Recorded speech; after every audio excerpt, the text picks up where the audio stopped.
All right, so let me tell you the reason why white America has a problem.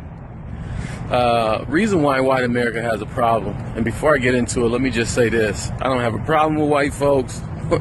I got some white people that work for me. I got some white people that work with me. I find them to be very cool people.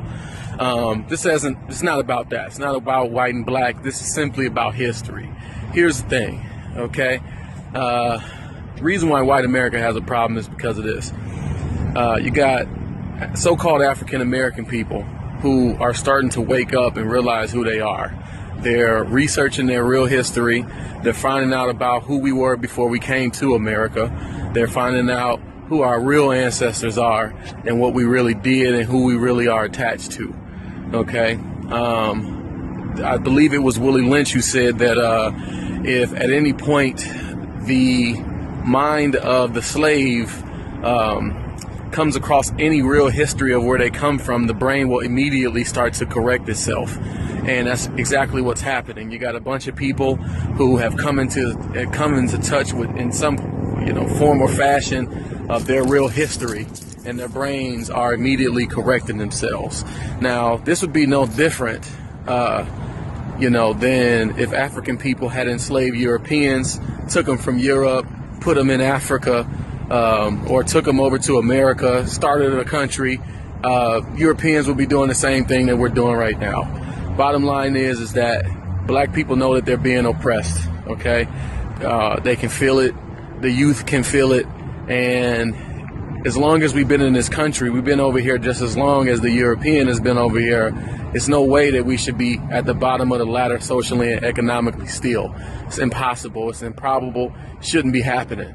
So basically, the reason why, it's a real problem is because black people are starting to realize that we are the children of God. We are the chosen people, the lost people from the lost tribes. And we're starting to understand the land that was taken from us and some of the promises that were to be given to us and some of the things that befell us and all of that. Anyway, we know what's going on, and we're sharing the stories with our youth. So as the generations get older and older, they're going to start to understand that they can no longer fall for the propaganda that is religion.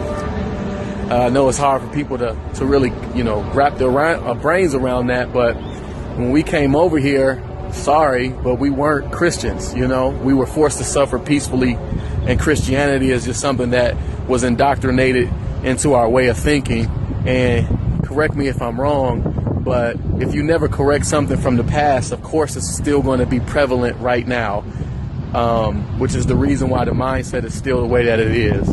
But you can't you can't really think like a person can beat you, burn you, maim you, rape your women, and then give you a righteous religion.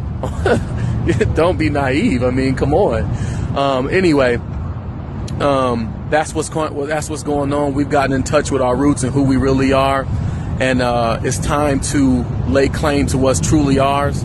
And that is the reason why it's no different from any other group of people on the earth. Indian people know their history. Mexican people know their history. The Caucasian know their history. They can trace it all the way back. We're the only ones who can't. We're the only one as displaced as we are. I mean, we all know that Deuteronomy chapter 28 verse 68 is us. I mean, we know that. Who else does that apply to on the earth right now? It never happens to any other group of people except for us. So just think about that.